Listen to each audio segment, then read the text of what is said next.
Joana era conhecida como a garota mais pobre da cidade. Não tinha herança, nem ajuda, nem saída fácil.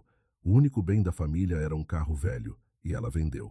Usou esse dinheiro para comprar uma fazenda que ninguém queria. Telhado caindo, sem água, sem cerca. A cidade inteira riu. O homem mais rico disse: "Essa terra já é minha. Ela só não sabe ainda." Mas ninguém ali imaginava que aquela garota ia destruir o império dele sem pedir licença para ninguém. Joana Mota cresceu numa casa onde o dinheiro nunca sobrava, mas a dignidade nunca faltava. O pai, seu Dário, tinha as mãos mais calejadas da rua. Acordava antes do sol, consertava carro dos outros na garagem de casa e chegava ao fim do dia com graxa nos braços e orgulho no peito. A mãe, Dona Ruth, lavava a roupa dos vizinhos, estendia cada peça no varal com um cuidado que parecia de mãe cuidando de filho. A família não tinha muito, mas tinha ritmo, tinha respeito e tinha um Fusca 74 enferrujado que seu Dário chamava de parceiro de trabalho. Joana era a filha mais velha.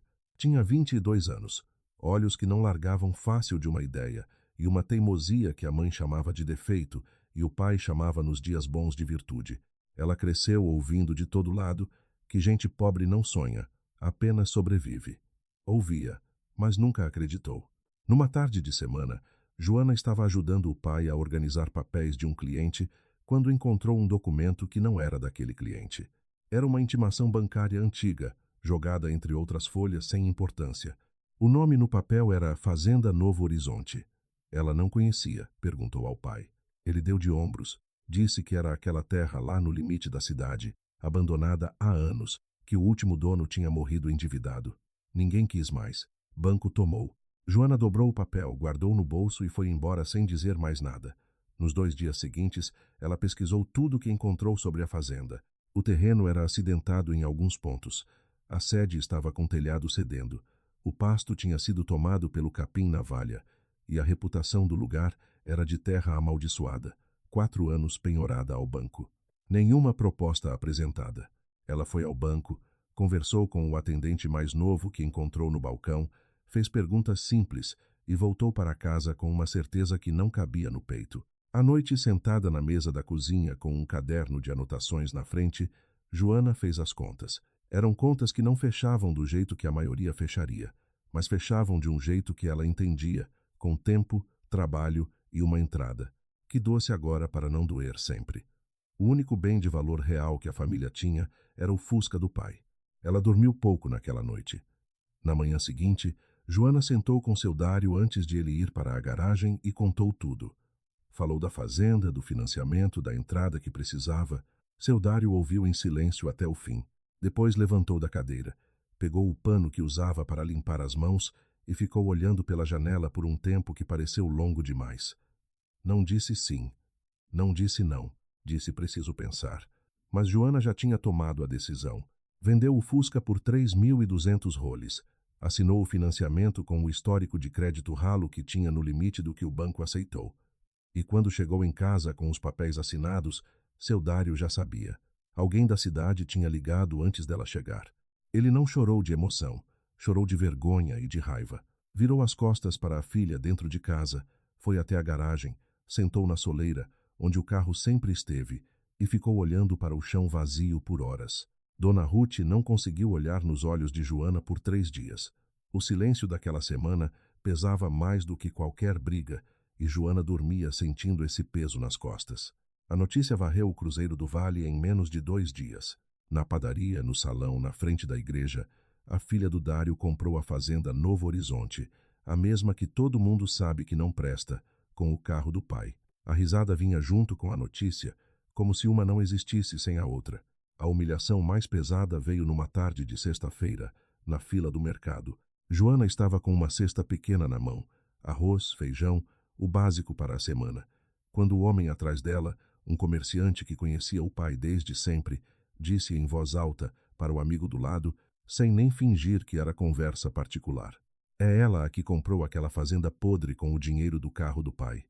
O amigo olhou para Joana de cima a baixo e respondeu com um sorriso que não era simpático: "Menina, você tem coragem ou não tem juízo?" Teve risada. Teve gente na fila que virou o rosto para o lado, fingindo não ter ouvido. Teve uma moça mais jovem que olhou para Joana com uma expressão que misturava pena com constrangimento. Joana ficou de frente para o caixa, não virou, não respondeu, pagou as compras, pegou a sacola e saiu. Só do lado de fora, parada na calçada, com o sol batendo na testa, ela percebeu que estava com a mão fechada com força dentro do bolso. Abriu devagar, respirou e foi embora. No mercado, uma mulher comentou com a vizinha: "Pobre sonha demais. Aí é o que dá." Joana ouviu, não respondeu, mas guardou tudo. Mas quem deu o tom foi Silvio Saraiva, o homem mais rico do município, 58 anos, barriga de quem nunca passou fome e um sorriso que não chegava aos olhos. Dono das melhores terras da região, do maior rebanho, de um vereador que votava como ele mandava e de uma influência que fazia prefeito abaixar a cabeça sem precisar pedir. Quando alguém mencionou o nome de Joana na frente dele, Silvio não riu. Ficou quieto por um segundo e disse com a calma de quem já sabe o fim da história: "Deixa, ela vai me trazer aquela terra de bandeja em menos de um ano." Não era arrogância sem motivo. Silvio sabia algo que mais ninguém sabia. A Fazenda Novo Horizonte fazia divisa com uma área estratégica que ele queria comprar há anos para expandir seu território. E ele já tinha um acordo informal com o gerente do banco para assumir a dívida de Joana assim que ela começasse a atrasar as parcelas. Para Silvio, Joana não era uma ameaça, era uma etapa. A filha dele, Verônica, era diferente do pai em tudo, menos no resultado.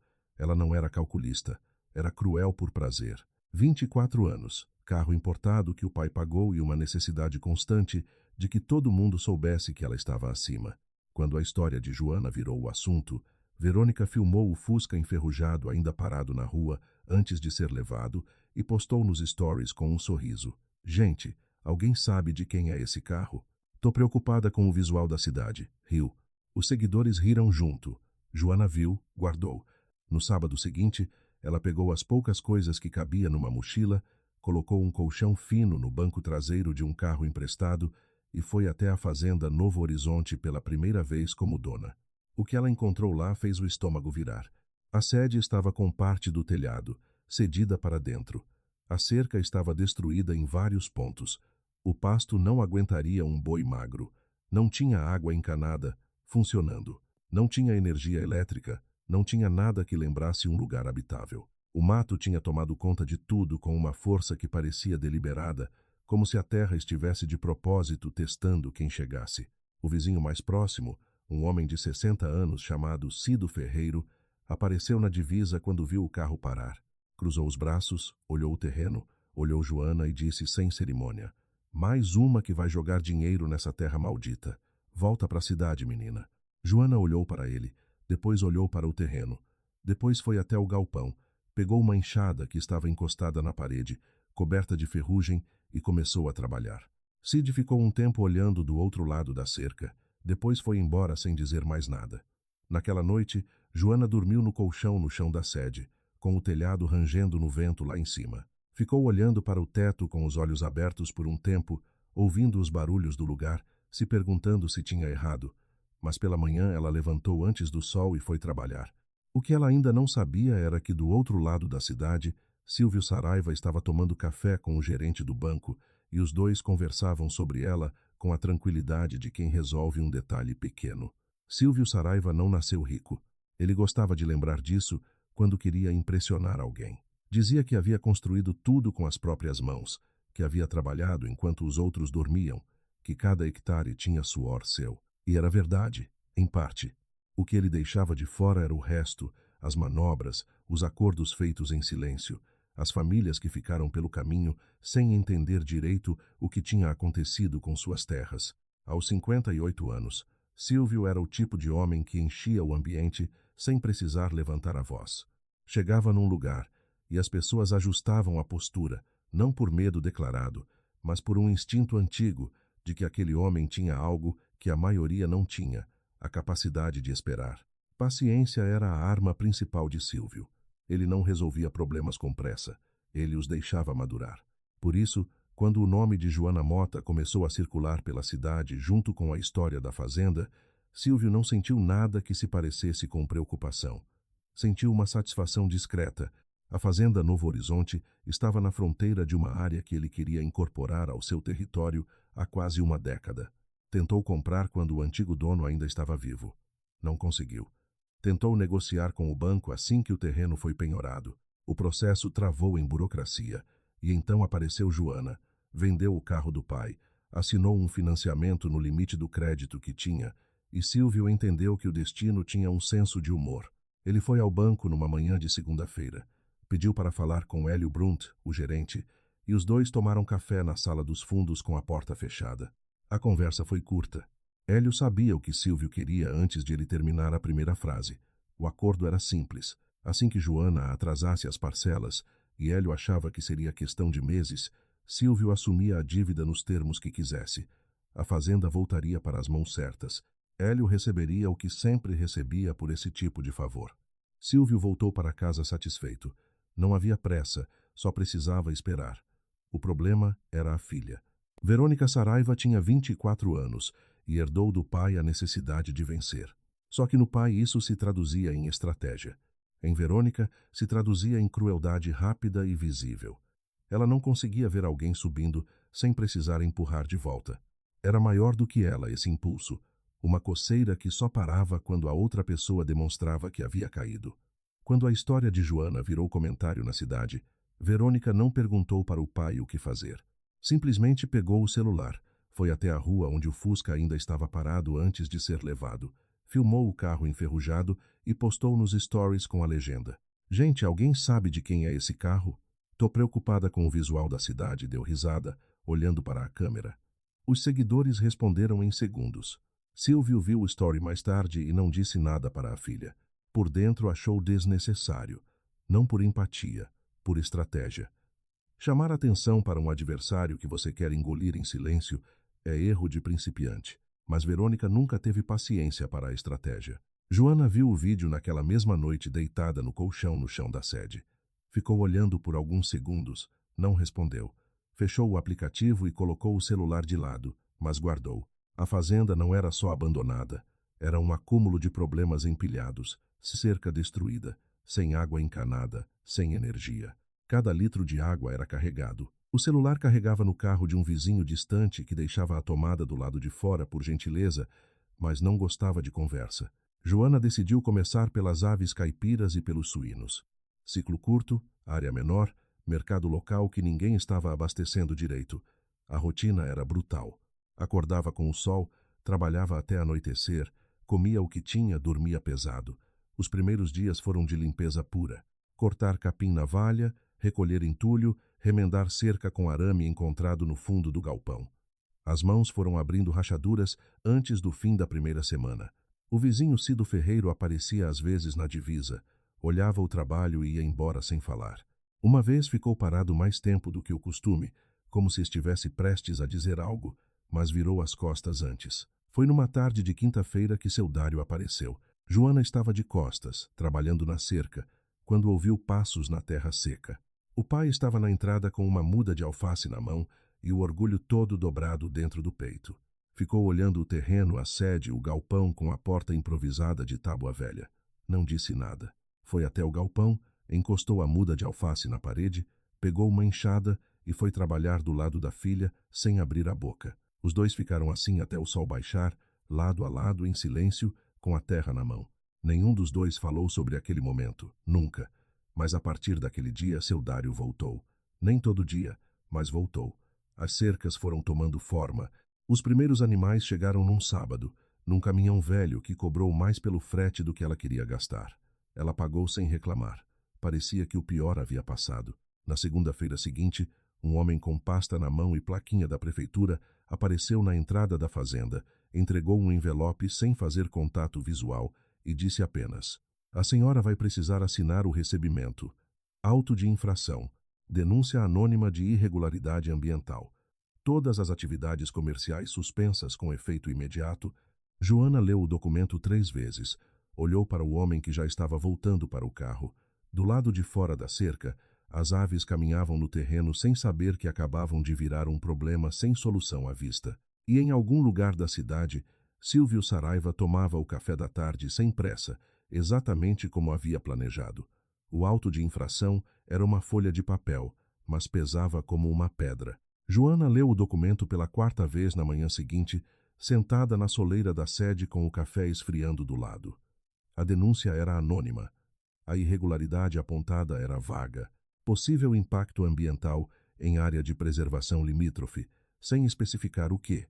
Sem foto, sem laudo, o fiscal tinha assinalado 3 campos, assinado embaixo e ido embora. Era o tipo de documento que parecia fraco para quem entendia. Para quem não entendia, era uma parede, e Joana não entendia. Ela foi à prefeitura na terça-feira de manhã cedo, com o envelope na mão.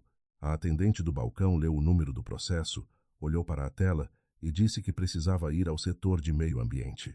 Lá, uma moça com pressa disse que o processo estava em análise e que ela precisava aguardar notificação. Joana perguntou quanto tempo. A moça disse que não sabia. Joana perguntou com quem podia falar. A moça disse que o responsável estava em reunião. Na quarta-feira ela voltou. O responsável estava em campo. Na quinta-feira de atestado. Na sexta havia um substituto que não tinha acesso ao sistema ainda. Enquanto isso, as aves cresciam, os suínos comiam, os dias passavam e a parcela do financiamento não esperava por reunião nenhuma.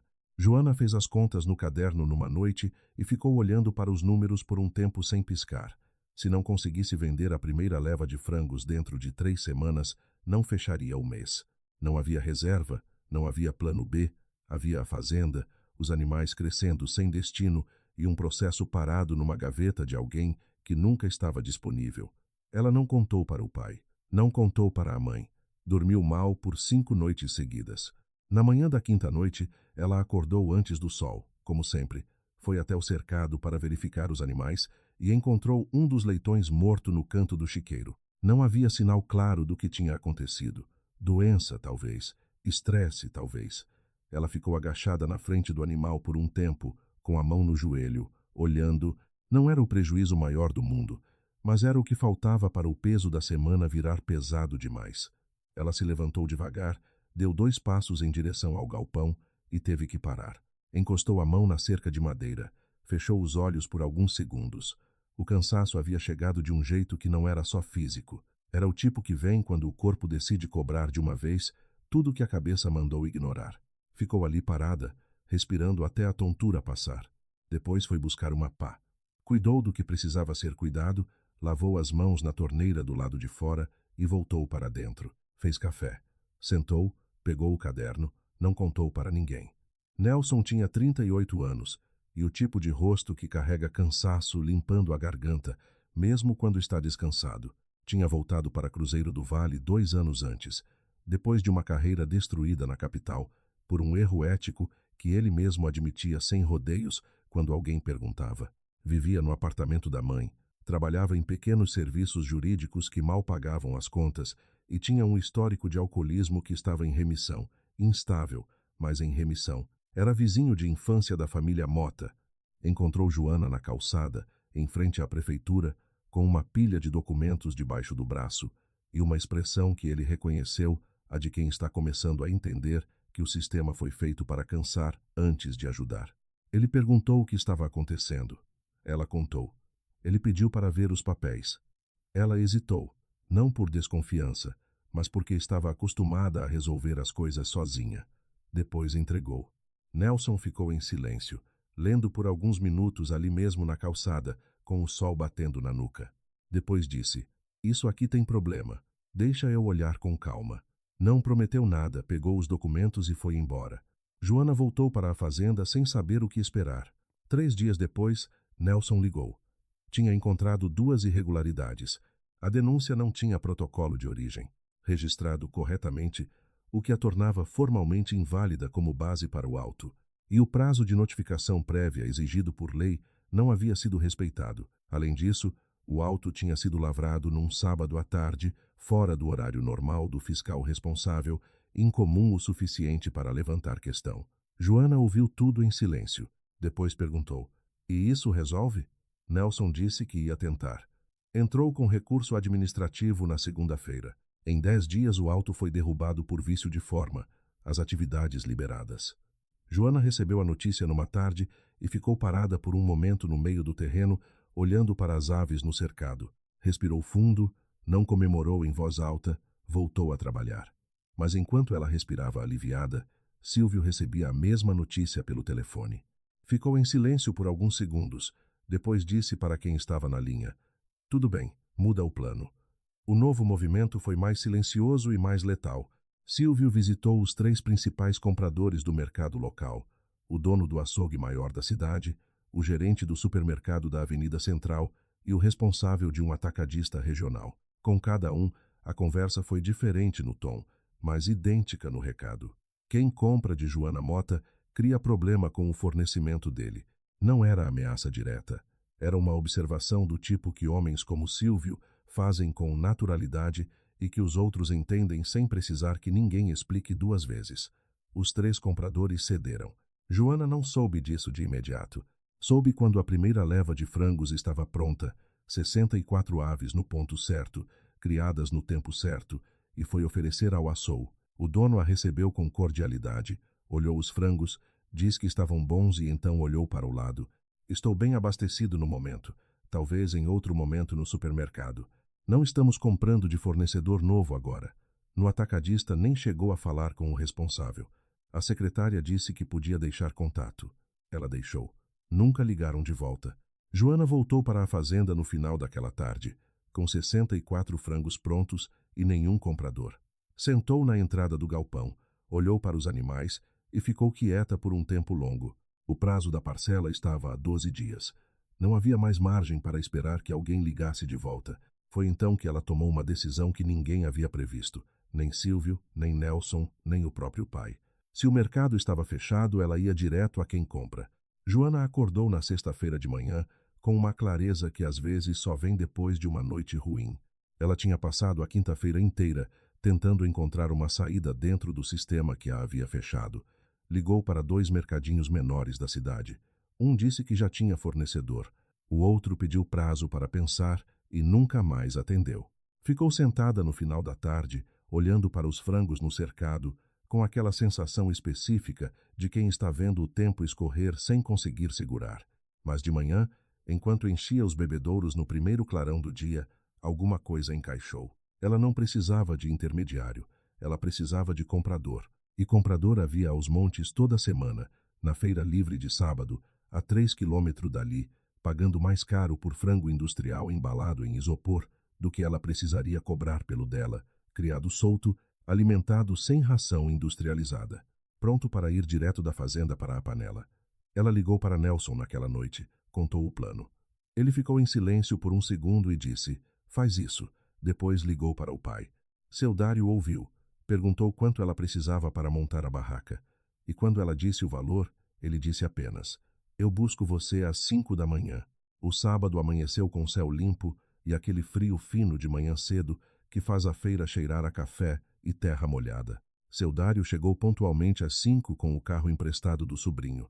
Os 2 carregaram as aves embaladas em silêncio. Montaram a barraca num espaço pequeno entre um vendedor de verdura e uma barraca de queijo artesanal e colocaram uma lousa escrita à mão com os preços. Era uma barraca simples, mesa coberta com toalha plástica azul, as aves organizadas em fileiras, um cartaz feito à mão com letra grande, frango caipira, criado solto, fazenda Novo Horizonte. Às 6h30 da manhã, uma senhora de cabelos brancos parou na frente, inclinou a cabeça para o cartaz e perguntou: "É frango de verdade ou é aqueles granja?" Joana, limpando a garganta, disse: "Criado solto, senhora. Sem ração industrializada." A senhora pegou 2. Ficou ali por um minuto ainda conversando, e então chamou a amiga que estava 3 barracas adiante. A amiga veio, pegou um, chamou outra pessoa. Aos poucos, sem anúncio, sem barulho, uma fila começou a se formar. Seu Dário ficou de pé do lado da barraca, com os braços cruzados, olhando a fila crescer, com uma expressão que não era bem orgulho ainda. Era algo anterior ao orgulho, como se ele ainda não tivesse autorização interna para sentir aquilo de verdade. Às 8 da manhã, a fila dobrava a esquina da barraca de queijo. As pessoas conversavam entre si enquanto esperavam. Uma mulher mais nova perguntou para a que estava na frente: "O que é isso aqui?" A outra respondeu: "Frango da fazenda, minha filha. Daquele de verdade." Uma terceira que tinha ouvido virou e disse: "Eu provei o da minha vizinha semana passada. É completamente diferente. A fila cresceu mais.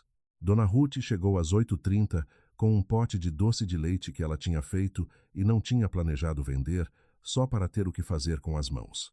Ficou do lado da filha, ajudando a embalar, atender, trocar troco. Numa hora em que a fila tinha dado uma pequena pausa, uma cliente mais velha segurou o frango embalado, olhou para Dona Ruth e disse: "Que produto bonito, moça. A criação é sua?" Dona Ruth disse: "É da minha filha." E virou o rosto discretamente para ninguém ver o que estava acontecendo nos olhos dela. Verônica Saraiva apareceu na feira por volta das 9. Ela não havia planejado ir. Tinha ido buscar um pedido de artesanato que uma costureira da feira fazia para ela, um serviço corriqueiro de sábado. Mas quando atravessou o corredor principal da feira e avistou a fila, parou. Ficou olhando de longe por alguns segundos, depois se aproximou devagar, como quem está passando por acaso. Viu a barraca simples com a toalha plástica azul, viu o cartaz escrito à mão, viu Joana atendendo sem parar, trocando bolsa de frango por dinheiro, agradecendo cada cliente pelo nome quando reconhecia e a fila que não diminuía. Ficou parada por um tempo com o pacote da costureira debaixo do braço, olhando. Ninguém na fila prestou atenção nela. Isso, de alguma forma, doeu mais do que qualquer coisa que ela pudesse nomear. Ela foi embora sem comprar nada e sem falar com ninguém. Antes do meio-dia, tudo tinha sido vendido. Joana fechou a caixa, contou o dinheiro 2 vezes, olhou para o pai e disse o valor em voz baixa. Seu Dário ficou quieto por um momento, depois disse: "Dá para pagar a parcela?" Ela disse: "Dá e sobra." Ele assentiu com a cabeça, devagar, como se estivesse registrando aquilo em algum lugar dentro de si, onde guarda as coisas que importam. Na semana seguinte, Joana voltou à feira com o dobro. A fila voltou. Na terceira semana, uma professora da escola municipal que tinha comprado na primeira semana perguntou se ela fornecia para a merenda escolar. Joana disse que poderia. A professora disse que ia passar o contato para a diretora. O contrato com a merenda escolar foi um processo licitatório público. Silvio soube quando já estava assinado. Ficou olhando para o documento que alguém lhe mostrou e não disse nada por um tempo. A merenda era pequena em volume, mas o que ela representava era grande demais para ignorar. Joana estava ganhando legitimidade, estava ganhando nome, estava ganhando raiz na cidade, e raiz é o que mais demora para arrancar.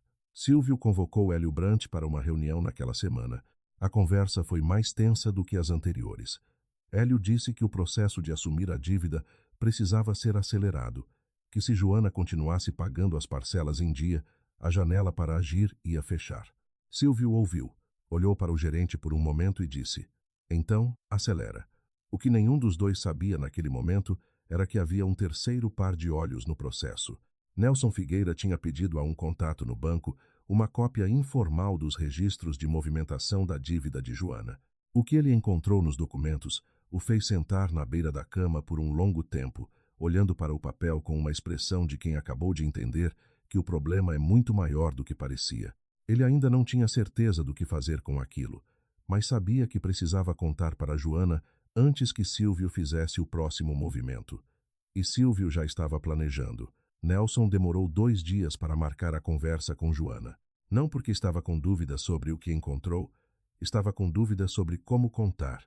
Havia uma diferença enorme entre dizer: "Silvio está de olho na sua dívida" e dizer: "Silvio já tem um acordo para tomar sua fazenda e o gerente do banco está no meio disso." A primeira era uma suspeita. A segunda era uma bomba. E bombas, quando jogadas sem preparo, às vezes derrubam a pessoa errada. Ele foi até a fazenda numa terça-feira à tarde. Joana estava no galpão organizando a produção da semana seguinte. Nelson sentou num banco de madeira encostado na parede, colocou a pasta no colo e contou tudo devagar, sem dramatizar, como advogado que aprendeu que clareza é mais útil do que emoção. Silvio Saraiva tinha um acordo informal com Hélio Brant para assumir a dívida do financiamento de Joana assim que ela atrasasse uma parcela. Na prática, isso significava que Silvio viraria o credor dela, e credor escolhe os termos da cobrança. Com os termos certos, podia forçar a execução da dívida antes do prazo natural, acionar bloqueio judicial da propriedade e absorver a fazenda pelo valor de mercado desvalorizado, bem abaixo do que ela valeria depois de tudo que Joana havia construído. Joana o viu sem interromper. Quando Nelson terminou, Ficou em silêncio por um tempo, olhando para o chão do galpão. Depois perguntou: "Quanto tempo eu tenho?" Nelson disse: "Enquanto você pagar em dia, ele não consegue agir, mas ele está pressionando o Hélio para acelerar o processo de transferência da dívida, independente do atraso. Se conseguir aprovação no Banco Central para isso, ele não precisa mais esperar você atrasar." Joana ficou quieta de novo, depois disse: "E tem como impedir?" Nelson disse que estava trabalhando nisso, mas que precisava de tempo, e que tempo era exatamente o que eles tinham menos. Naquela noite, Joana ficou sozinha na sede. O pai tinha ido embora antes do anoitecer. Dona Ruth tinha ligado mais cedo, perguntando se ela ia jantar em casa. Joana disse que não, que tinha coisa para resolver. Desligou o telefone, aqueceu o que sobrou do almoço no fogareiro e comeu em pé, encostada na pia, olhando pela janela, sem ver nada de específico lá fora. Depois foi para a varanda e ficou sentada no degrau com os joelhos dobrados para o peito. Ali, pela primeira vez desde o começo de tudo, Joana chorou. Não foi um choro bonito, nem silencioso. Foi o tipo de choro que vem quando o corpo decide que não aguenta mais carregar tudo em pé. Ela chorou pelo carro do pai, que não voltava mais, pelo colchão no chão das primeiras semanas, pelas noites sem energia elétrica, pelas mãos rachadas, pelas parcelas que consumiam tudo que a feira rendia, antes mesmo de ela conseguir guardar qualquer coisa, pelo peso de saber que havia pessoas esperando que ela falhasse e que uma delas tinha poder suficiente para fazer isso acontecer, mesmo que ela fizesse tudo certo. Ela não chorou de fraqueza, chorou do peso de tudo junto, que é diferente. Ficou assim por um tempo que não soube medir. Depois enxugou o rosto com a manga da camisa, respirou fundo e ficou olhando para o terreno escuro à frente. Foi quando ouviu o portão ranger. Cido Ferreiro estava parado na entrada com uma lata de café na mão e uma expressão de quem passou tempo demais ensaiando o que ia dizer e ainda não tinha certeza se estava pronto. Era quase 9 da noite. Joana olhou para o homem por um segundo sem entender. Cido olhou para ela, viu os olhos vermelhos, não comentou. Levantou a lata de café, como quem oferece, e disse com a voz rouca de quem não fala muito: "Fiz café, sobrou." Joana deixou ele entrar. Os dois sentaram na varanda com as xícaras quentes nas mãos. Por um tempo, nenhum dos dois falou. O silêncio entre eles era diferente do silêncio de antes. Não era mais hostilidade. Era o silêncio de dois cansados que não precisam fingir que estão bem. Então Cido disse: "Eu perdi minha terra faz 22 anos." Joana olhou para ele. Ele continuou devagar, olhando para a frente, como se estivesse contando para o escuro e não para ela. Tinha uma propriedade pequena de herança do pai. Boa terra, bem localizada, divisa com uma área que Silvio Saraiva queria naquela época para ampliar o pasto. Cido não queria vender. Então começaram os problemas. Primeiro, uma notificação da prefeitura por suposta irregularidade no uso da terra. Depois, dificuldade no banco para renovar o crédito rural. O gerente da época sempre tinha um motivo novo para travar o processo. Depois, uma dívida pequena que foi crescendo com juros que ele não entendeu direito como tinham sido calculados. Num prazo de 2 anos, perdeu tudo. A fazenda foi a leilão por um valor que não cobriu nem metade do que ele devia. Silvio comprou. Cido ficou olhando para aquela terra pelo resto da vida do outro lado da cerca. Joana ouviu em silêncio. Quando ele terminou, ela perguntou com cuidado: "Você tem algum documento disso?" Cídia olhou de lado, depois disse: "Guardei tudo. Nunca soube o que fazer com esses papéis." "Acho que agora eu sei." Ele foi buscar no dia seguinte. Trouxe uma caixa de sapato fechada com elástico, com documentos amarelados dentro, organizados com um cuidado que dizia que aquele homem nunca tinha esquecido, mesmo fingindo que tinha. Notificações, correspondências do banco, contratos, registros de pagamento com datas e valores que não fechavam com o que havia sido cobrado. Nelson ficou 2 horas analisando os documentos na mesa da cozinha da sede. Quando levantou os olhos da última folha, olhou para Joana e disse: "Isso não é só a história do Cido." Ele explicou. O padrão era idêntico ao que estava sendo feito com ela. Mesmos passos, mesma sequência, mesmo envolvimento do banco. E se tinha passado por isso, outros tinham passado também. Nelson passou os dias seguintes fazendo contatos discretos, puxando registros, conversando com pessoas que tinham perdido propriedades na região nas últimas 2 décadas. O que encontrou fez o estômago virar. 11 famílias, 11 histórias diferentes com o mesmo roteiro por baixo. Notificação fabricada, crédito travado, dívida inflada, leilão abaixo do valor, Silvio comprando, 11 famílias que perderam tudo e nunca entenderam direito por quê. Algumas haviam saído da cidade, outras ainda moravam ali em casas de aluguel, passando na frente de terras que um dia foram suas, sem ter coragem de olhar. Nelson sentou na frente de Joana, com tudo organizado numa pasta, e disse: "Isso aqui é grande demais para a prefeitura resolver. Precisa ir para cima." Joana ficou olhando para a pasta por um momento. Depois olhou para Cido, que estava encostado na parede do galpão, com os braços cruzados esperando. Ela disse: "Então vai para cima." Mas antes que qualquer movimento fosse feito, alguém avisou Silvio que Nelson Figueira estava fazendo perguntas. E Silvio, pela primeira vez desde o começo de tudo, parou de tomar o café da tarde com calma. Silvio Saraiva não era homem de se agitar. Em 58 anos, havia passado por situações que teriam quebrado pessoas mais frágeis, dívidas nos anos difíceis, um sócio que tentou traí-lo, um processo trabalhista que durou quase uma década. Saiu de tudo sem arranhão visível. Não porque tinha sorte, porque sempre soube exatamente quanto de pressão aplicar, em quem e na hora certa. Mas quando o recado chegou, que Nelson Figueira estava fazendo perguntas, conversando com ex-proprietários, pedindo documentos antigos, Silvio sentiu algo que não sentia faz tempo. Não era medo.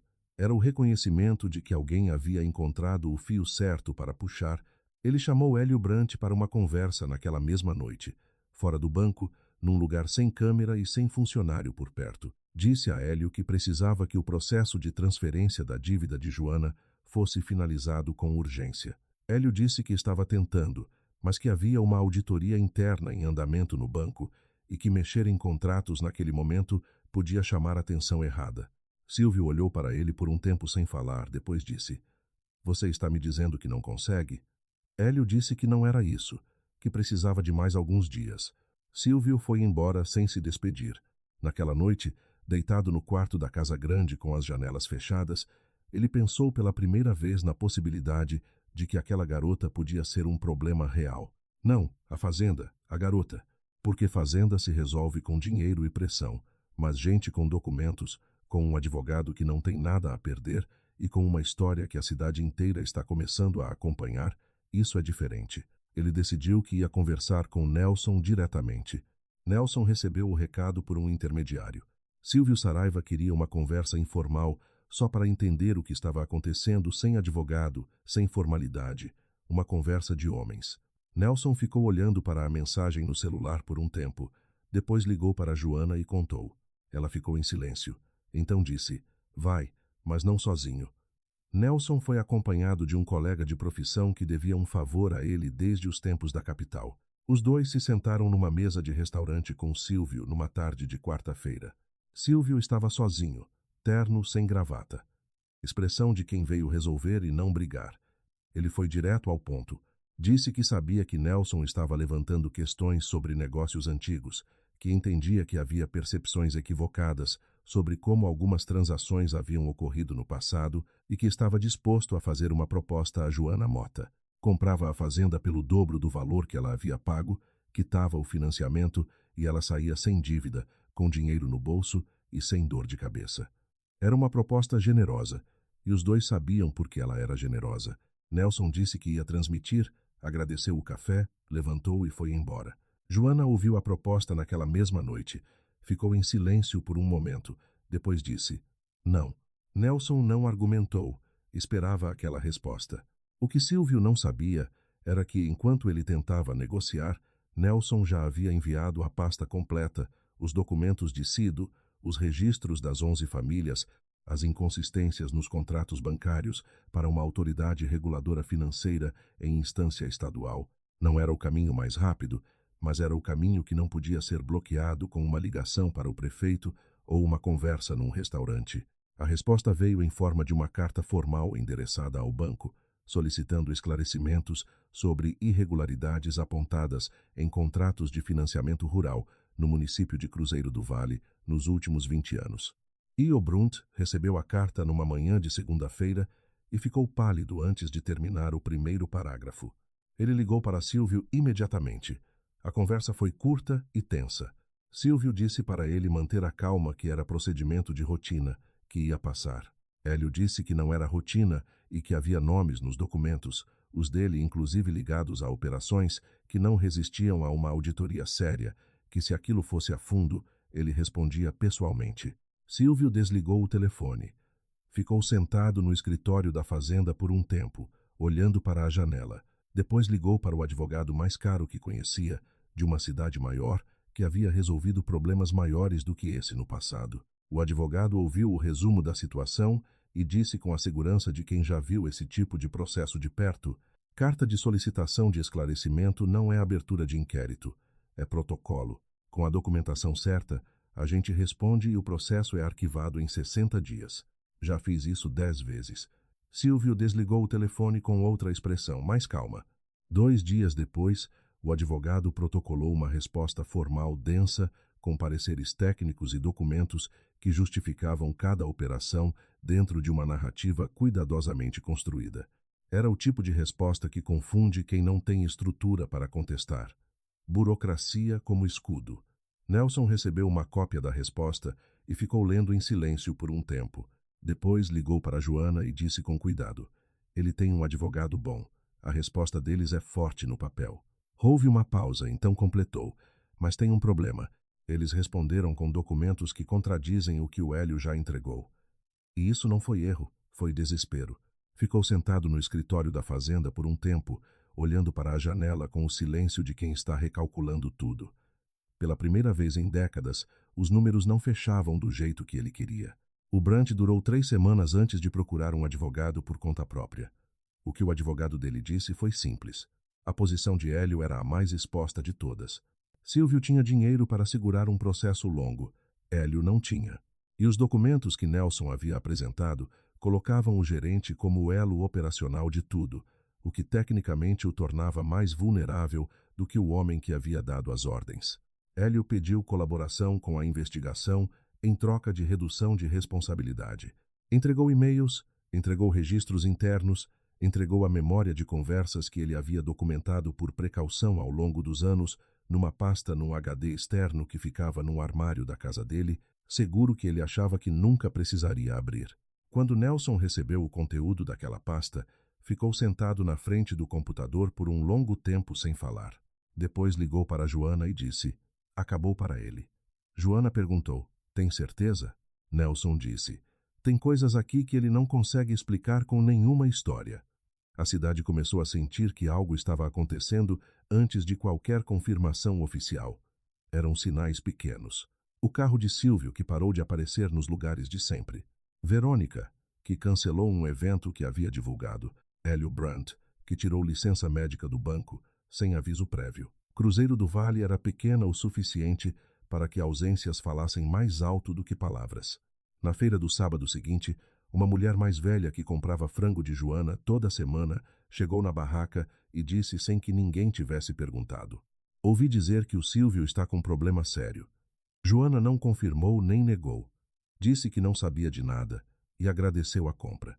Mas quando a mulher foi embora, seu Dário, que estava do lado, olhou para a filha com aquela expressão que pais têm, quando percebem que o filho sabe mais do que está dizendo. Joana olhou de volta. Os dois ficaram assim por um segundo. Depois ela virou para atender o próximo cliente. Naquela noite, Silvio Saraiva ficou sozinho no escritório da Fazenda Grande, com os documentos da investigação espalhados na mesa, tentando encontrar uma saída que não existia mais. O homem que havia esperado pacientemente a vida toda, que havia deixado os problemas amadurecerem antes de agir, que nunca havia perdido uma disputa em décadas, estava olhando para um tabuleiro onde todas as peças tinham virado contra ele. E do lado de fora, a noite em Cruzeiro do Vale estava quieta, quieta do jeito que fica quando alguma coisa grande está prestes a cair. Notícia se espalhou por Cruzeiro do Vale numa manhã de quinta-feira, devagar no começo, como toda notícia grande que as pessoas ainda não sabem se acreditam. Alguém no banco tinha ouvido alguma coisa. Alguém na prefeitura tinha visto um documento que não deveria ter visto. E numa cidade pequena, essas coisas chegam na padaria antes do café esfriar. O que se confirmou nos dias seguintes foi isso.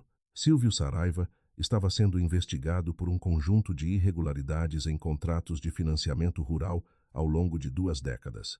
O Brant havia colaborado com a investigação e estava respondendo administrativamente pelo seu papel nas operações.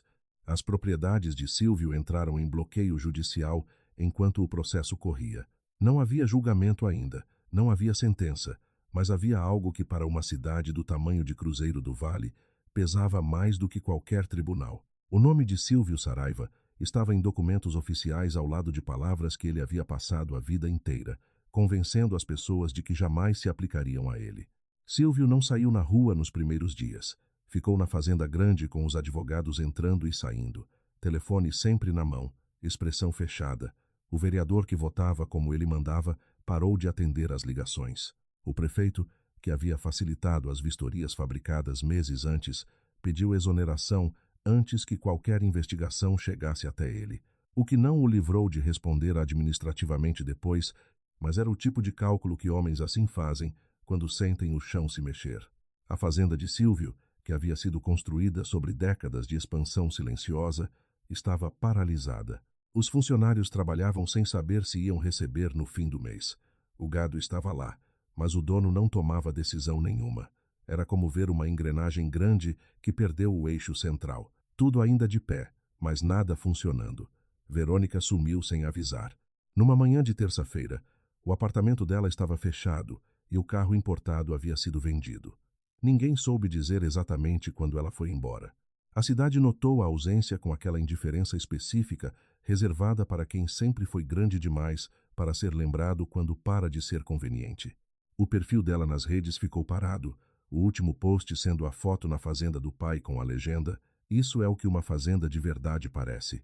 Uma ironia que continuou sendo entregue para estranhos por meses, sem que ninguém envolvido precisasse fazer nada.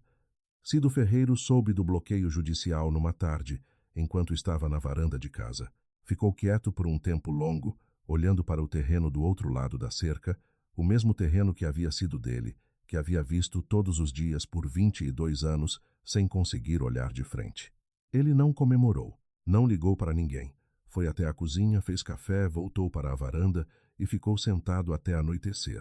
Semanas depois, como parte do acordo judicial, envolvendo os bens bloqueados de Silvio e as indenizações devidas às famílias lesadas, Cido recebeu uma compensação financeira. Não era o equivalente à terra, não devolvia os anos perdidos, mas era o reconhecimento formal de que o que havia acontecido com ele havia acontecido de verdade, que não era má sorte nem incompetência dele, e que alguém havia finalmente colocado isso no papel com carimbo e assinatura. Ele começou a visitar a fazenda Novo Horizonte semana a partir daí. Chegava sem avisar. Ficava um tempo ajudando no que fosse necessário. Tomava café e ia embora, sem a hostilidade de antes, sem a lata que ele havia trazido naquela noite como desculpa para aparecer, só a presença que havia se tornado, sem que ninguém precisasse nomear, uma forma de afeto. Nelson Figueira passou os meses seguintes mais ocupado do que havia estado em anos. O caso havia chamado a atenção de outros pequenos produtores rurais da região, que tinham histórias parecidas e nunca tinham tido com quem falar. Ele começou a atender esses casos, alguns de graça, outros pelo que as pessoas podiam pagar, que nem sempre era muito. Havia encontrado no trabalho algo que o alcoolismo havia apagado por um tempo, a sensação de que o que ele fazia importava. Não era redenção de filme, não havia virado outra pessoa do dia para a noite. Ainda tinha dias difíceis, ainda havia noites em que o peso antigo batia mais forte, mas havia também dias em que ele chegava ao escritório improvisado no quarto da mãe e encontrava uma pilha de documentos esperando e sentia que estava exatamente onde precisava estar. Seu Dário comprou um carro, não era novo. Era um usado de 3 anos, cor prata com ar-condicionado que funcionava e banco sem rasgado. Ele foi buscar numa cidade vizinha numa manhã de sábado, sozinho. Pagou à vista com o dinheiro que Joana havia insistido em devolver a ele nos meses anteriores, parcelado toda semana sem ele pedir. Tarde daquele mesmo sábado, ele chegou com o carro na fazenda Novo Horizonte, parou na entrada, desceu, ficou de pé do lado do carro, olhando o terreno por um tempo, a sede reformada, o galpão ampliado, os funcionários trabalhando, 2 deles filhos de famílias que Silvio havia arruinado anos atrás, que Joana havia contratado quando soube das histórias deles. Cercas que ele próprio havia ajudado a remendar no começo, substituídas agora por estrutura nova. Ficou em silêncio por um tempo longo, exatamente como havia ficado naquela tarde, com a enxada na mão meses atrás. O mesmo silêncio, só que desta vez com outro peso dentro. Joana saiu do galpão, viu o carro, viu o pai parado e caminhou até ele.